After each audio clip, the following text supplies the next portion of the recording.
America has always been described as the land of opportunity, a nation where hard work, innovation, and resilience built cities that shined as beacons of prosperity. But as we step into 2025, those same cities are grappling with a very different reality. Dreams are colliding with fear, and neighborhoods once known for family life, culture, and business are being redefined by violence. Across the United States, we are witnessing a disturbing trend: the rise of urban crime at levels not seen in decades. Today, we're exploring the U.S. cities that are turning into crime capitals in 2025. We'll look at what's driving this crisis, how it's impacting ordinary people, and what these changes mean for the future of America. This isn't just about statistics or headlines. It's about the daily reality for millions of Americans who now wonder whether their hometowns are still safe places to live, work, and raise families. The numbers tell a chilling story. Violent crime, including homicides, assaults, and armed robberies, has surged sharply compared to just 5 years ago. Property crimes such as burglaries and carjackings, which had been declining in the past decade, are now making a dramatic comeback. The striking difference in 2025 is that this wave of crime is no longer limited to neighborhoods traditionally seen as dangerous. Instead, it has spread into areas once considered secure and thriving.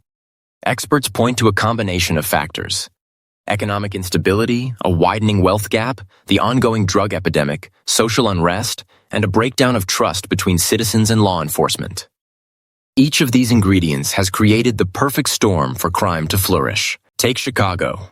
For years, it has been at the heart of America's crime debate. But in 2025, the crisis has deepened further. Murders and shootings continue at levels that alarm both residents and officials. Carjackings, once a rare event for the average Chicagoan, have become disturbingly common. For local families, it's not just about numbers on a chart. It's about whether their children can safely walk to school, whether they can enjoy a summer evening in a neighborhood park, or whether their small businesses can survive repeated break-ins. While the city is investing in police reforms and community outreach, many residents feel progress is too slow. And every day that passes without meaningful change erodes public trust just a little more. In St. Louis, the situation is equally dire. Long known as one of America's most violent cities, St. Louis in 2025 faces an uphill battle. Gang activity, vacant homes, and economic decline are feeding a cycle of violence that seems endless. Families are moving to the suburbs in search of safety, leaving behind neighborhoods that are now dotted with abandoned properties. Those empty homes often become havens for drug activity and crime. City leaders are pleading for federal support, but residents wonder whether it's already too late to turn the tide. The once vibrant heart of Missouri is fighting to keep itself alive. Baltimore tells a tragic story as well. This city has given America some of its most celebrated music, culture, and art, yet it struggles with violence on a devastating scale. In 2025, the opioid crisis continues to cut deep into Baltimore's neighborhoods. Addiction fuels thefts and assaults, while families who've lived in the city for generations now weigh whether to leave. Local organizations are doing their best, offering education programs, rehabilitation centers, and youth mentoring. But for many families, the fear of becoming the next statistic feels overwhelming. Then there's New Orleans. Known worldwide for its music, cuisine, and Mardi Gras celebrations, New Orleans is also earning headlines for violent crime that rivals some of the most dangerous parts of the Western Hemisphere. Natural disasters, corruption, and weak economic opportunities have left scars that never fully healed. Tourism, once the heartbeat of the city, is now shadowed by growing concerns over safety. Visitors and locals alike are asking hard questions. Can a city that thrives on culture and celebration survive when fear lurks around every corner?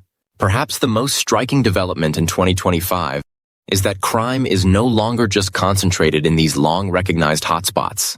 New crime capitals are emerging. Memphis has seen a surge in gang-related activity, making headlines for some of the highest violent crime rates in the nation. Cleveland, once an industrial powerhouse, is struggling with robberies and assaults tied to economic decline and job losses. Even Atlanta, a city that has marketed itself as the vibrant capital of the New South, is wrestling with rising levels of car theft, assaults, and organized crime. The root causes of this crisis are complex, but deeply interconnected.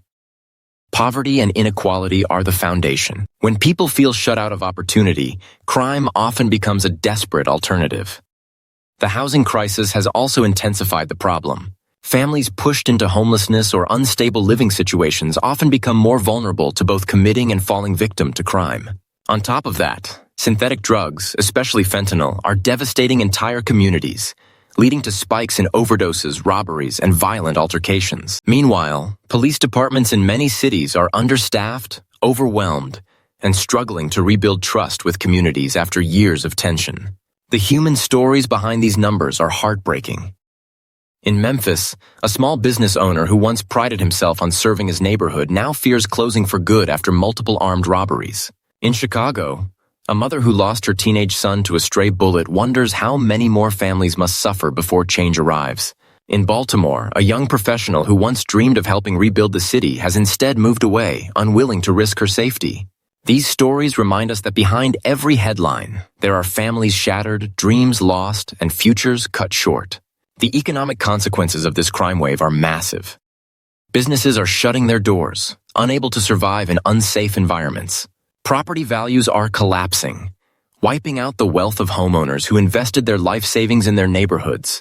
Tax revenues are shrinking, leaving city governments with fewer resources to invest in schools, healthcare, and infrastructure. Instead, more and more of their limited budgets are being diverted to emergency responses, policing, and incarceration. It's a vicious cycle. More crime leads to less investment leads to more poverty, and more poverty fuels even higher crime. But is there hope? Some experts believe so. History shows that cities like New York and Los Angeles, once plagued by similar crises, were able to reverse course. They did it not just through policing, but through comprehensive strategies combining education, job creation, community programs, and long-term investment in youth and families. In 2005, many advocates argue that this holistic approach is the only way forward. Policing alone cannot solve the problem.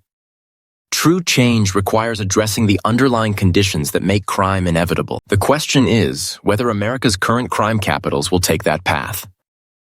Will Chicago, St. Louis, Baltimore, New Orleans, and others choose bold reforms and courageous leadership? Or will they continue to spiral into deeper violence and fear? The answer will determine the future not just of these cities, but of the nation itself. The story of America has always been one of resilience. Cities rise, cities fall, and many rise again. But resilience has its limits.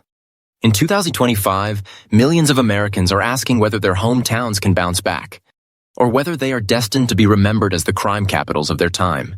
Thank you for joining us on News Nexus. If you found this exploration important and thought-provoking, we invite you to like, share, and subscribe. Together, we'll keep uncovering the deeper truths behind the headlines. Until next time, stay safe, stay informed, and take care.